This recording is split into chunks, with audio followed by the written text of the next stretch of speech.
Capítulo 1. Conflito no céu e na terra.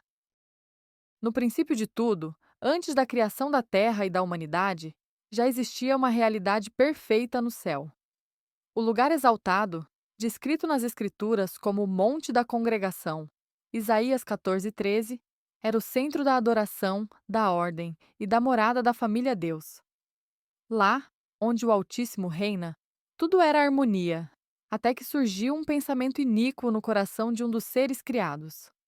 Lúcifer, o querubim ungido, se exaltou em seu coração. Tu dizias no teu coração: Eu subirei ao céu, acima das estrelas de Deus, exaltarei o meu trono, e no monte da congregação me assentarei. Serei semelhante ao Altíssimo. Isaías 14, 13 a 14. Com essas palavras, ele não apenas revelou orgulho, mas declarou guerra contra o próprio Deus. A menção bíblica ao Monte da Congregação aos lados do norte, as extremidades do norte, é mais do que geografia celestial. É símbolo do trono divino, o lugar onde a família Deus governa em unidade. Ao almejar esse lugar, Lúcifer desejava usurpar a autoridade do Pai, corromper a ordem eterna e ser adorado como o próprio Criador. O profeta Ezequiel descreve essa tragédia cósmica com precisão. Tu eras o selo da perfeição. Perfeito eras nos teus caminhos desde o dia em que foste criado, até que se achou iniquidade em ti. Ezequiel 28, 12 a 15. A queda não foi apenas uma rebelião, foi uma tentativa de destronar a estrutura da comunhão divina, de romper o elo perfeito entre Pai, Filho e Espírito. Foi então que houve peleja no céu. Miguel e seus anjos pelejaram contra o dragão, e também pelejou o dragão e seus anjos. Todavia, não prevaleceram, nem mais se achou no céu o lugar deles. Apocalipse 12, 7 a 8. Miguel, cujo nome significa quem é como Deus, ergueu-se em defesa da santidade divina. A batalha espiritual não se travou por território, mas por adoração, por autoridade e identidade. Lúcifer, agora Satanás, foi expulso. E com ele, a terça parte dos anjos que haviam sido seduzidos por sua mentira. Apocalipse 12, 4. O conflito, porém, não terminou com a expulsão. Ele desceu à terra.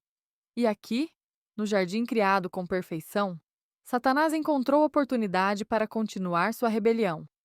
Diante da árvore do conhecimento do bem e do mal, a serpente, símbolo do inimigo, questiona sutilmente: É assim que Deus disse? Gênesis 3:1. Não nega, não afirma, insinua. E com isso, planta a dúvida no coração humano. Eva cede. Adão se une a ela. O pecado entra no mundo. E o conflito celestial agora invade o coração da criação terrestre. Mas a morada de Deus continua existindo. O Senhor está no seu santo templo. O trono do Senhor está nos céus. Salmo 11:4. E ainda que o inimigo tenha sido lançado do céu, pela escolha de Adão e Eva, que ao pecarem, lhe abriram acesso e morada na terra, ele não destruiu a estrutura divina. O céu continua firme. A família Deus permanece intacta. E desde aquele dia sombrio no Éden, o plano da redenção foi ativado. O filho da família se dispôs a vir. E o Verbo se fez carne e habitou entre nós. João 1,14. A guerra espiritual encontrou seu clímax na cruz. Ali, o mal foi desmascarado e derrotado. E despojando os principados e as potestades, os expôs publicamente e deles triunfou em si mesmo. Colossenses 2,15. No meu livro Eu Só Queria Ser Rico, compartilhei como essa guerra continua dentro de nós.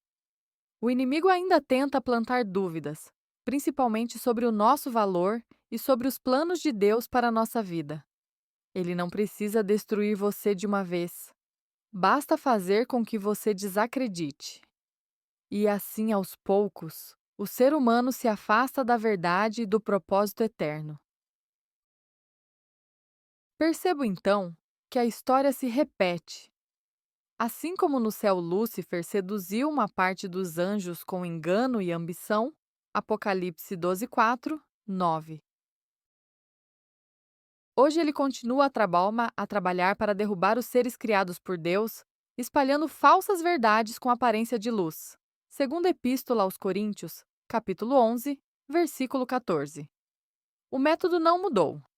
Insinua dúvidas sobre o caráter do Pai, distorce a palavra, promove independência orgulhosa e promete glória sem obediência. Isaías 14, 13 a 14. João 8, 44. Jesus nos advertiu que surgiriam falsos cristos e falsos profetas, operando grandes sinais e prodígios, para, se possível, enganar até os escolhidos. Mateus 24, 24. Paulo disse que, nos últimos tempos, alguns apostatarão da fé, dando ouvidos a espíritos enganadores e a ensinos de demônios. 1 Timóteo 4:1. Por isso, não lutamos contra carne e sangue, mas contra forças espirituais do mal. Efésios 6:12. O dragão que derrubou anjos trabalha para afastar do céu boa parte do povo que se diz de Deus, não com correntes visíveis, mas com sutis correntes de pensamentos, hábitos e doutrinas contrárias à verdade.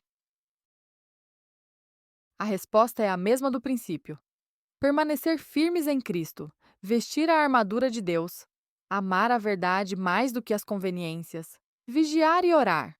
Efésios 6, 13 a 17. João 17, 17. Mateus 26, 41.